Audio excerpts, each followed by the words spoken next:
Hello friends, સ્વાગત છે તમારું મારી ગુજરાતી રસોઈ ટિપ્સ ચેનલમાં। તો આજે આપણે બનાવીશું ખાવામાં એકદમ સ્વાદિષ્ટ અને સોફ્ટ બટાકાનો નવો નાસ્તો।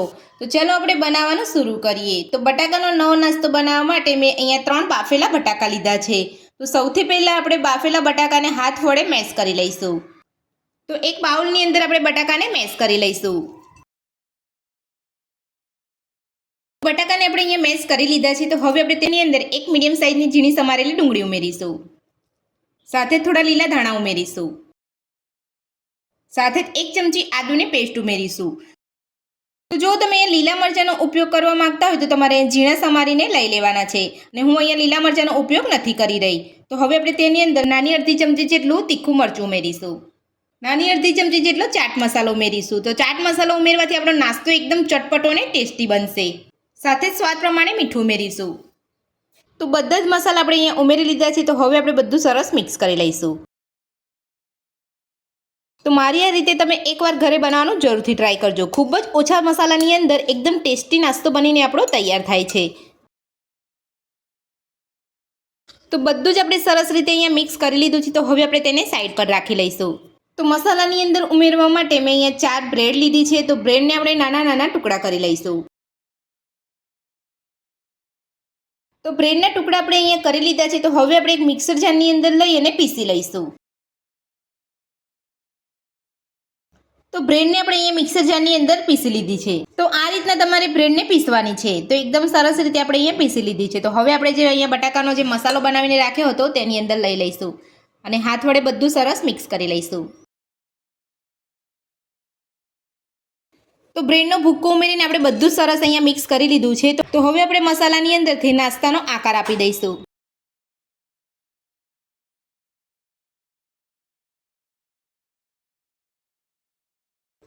તો આ રીતના આપણે ટિક્કી જેવો આકાર આપી દેવાનો છે। તો આ તમે જોઈ શકો છો, કિનારી જે ફાટી છે એને આ રીતે તમારે કવર કરી લેવાની છે। આ રીતે તમારે ટિક્કી જેવો નાસ્તાનો આકાર આપી દેવાનો છે। તો બધા જ મસાલાની અંદરથી આ રીતનો બધો નાસ્તો બનાવી લઈશું। તો બધા જ મસાલાની અંદરથી આપણે અહીંયા ટિક્કી જેવો શેપ આપી દીધો છે। તો હવે આપણે નાસ્તાની ઉપરની કોટિંગ માટે સ્લરી બનાવીશું। તો સ્લરી બનાવવા માટે મેં અહીંયા એક બાઉલ લીધો છે। તો બાઉલની અંદર 4 ચમચી જેટલો મેદાનો લોટ ઉમેરીશું। 4 ચમચી મેદાનો લોટ લઈ લીધા પછી હવે આપણે તેની અંદર થોડું મીઠું ઉમેરીશું। સાથે જ આપણે અહીંયા ઝીણા સમારેલા લીલા ધાણા ઉમેરીશું। નાની અડધી ચમચી ચીલી ફ્લેક્સ ઉમેરીશું। તો રેડ ચીલી ફ્લેક્સ ઉમેર્યા પછી હવે આપણે તેની અંદર થોડું થોડું પાણી ઉમેરતા જઈ અને સ્લરી બનાવી લઈશું। તો થોડું થોડું પાણી ઉમેરતા જઈ અને આપણે અહીંયા સ્લરી બનાવી લીધી છે। તો આ રીતની તમારે અહીંયા સ્લરી બનાવવાની છે। વધારે પડતી તમારે અહીંયા પતલી કે જાડી નથી રાખવાની। તો હવે આપણે આ સ્લરીની અંદર નાસ્તાને કોટ કરી અને ફ્રાય કરી લઈશું। તો નાસ્તાને ફ્રાય કરવા માટે મેં અહીંયા ગેસ ઉપર એક પેનની અંદર તેલ ગરમ કરવા મૂક્યું છે અને તેલ પણ આપણે અહીંયા સરસ ગરમ થઈ ગયું છે। તો હવે આપણે નાસ્તાને ફ્રાય કરી લઈશું। તો આ રીતે તમારે અહીંયા સ્લરીની અંદર નાસ્તાને કોટ કરી અને તમારે અહીંયા ફ્રાય કરી લેવાનું છે।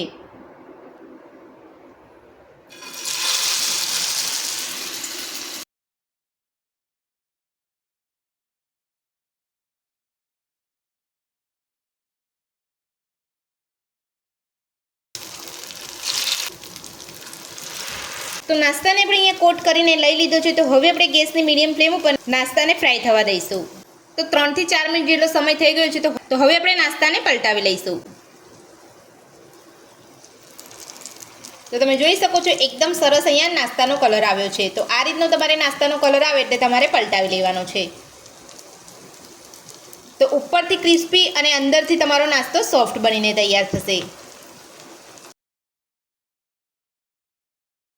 અને ગેસની મીડિયમ ફ્લેમ પર જ તમારે અહીંયા નાસ્તાને ફ્રાય કરવાનો છે। તો નાસ્તો આપણે અહીંયા પલટાવી લીધો છે। તો હવે આપણે એ જ રીતે 3 થી 4 મિનિટ માટે ગેસની મીડિયમ ફ્લેમ પર નાસ્તાને ફ્રાય થવા દઈશું।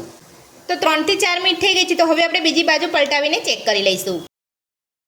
તમે જોઈ શકો છો બીજી બાજુ પણ એકદમ સરસ રીતે અહીંયા ફ્રાય થઈ ગયો છે। તો આ રીતે તમારે બંને બાજુ નાસ્તાને સરસ રીતે ફ્રાય કરી લેવાનો છે। તો નાસ્તો આપણો અહીંયા થઈ ગયો છે। તો હવે આપણે નાસ્તાને કાઢી લઈશું અને આ જ રીતે બધો નાસ્તો બનાવી લઈશું।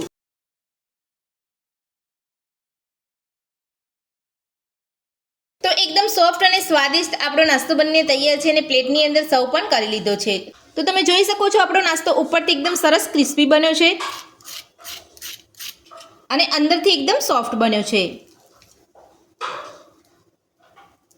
તો બટાકાનો નવો નાસ્તો બનાવવાનું મારી આ રીતે એકવાર ઘરે જરૂરથી ટ્રાય કરજો. બટાકાનો નવો નાસ્તો બનાવવાની રીત તમને મારી કેવી લાગી મને કોમેન્ટ બોક્સમાં કોમેન્ટ કરીને જરૂરથી જણાવજો. રેસીપી પસંદ આવી તો વિડીયોને લાઇક કરજો, ચેનલને સબસ્ક્રાઇબ કરજો, તમારા મિત્રોને જરૂરથી શેર કરજો. Thank you.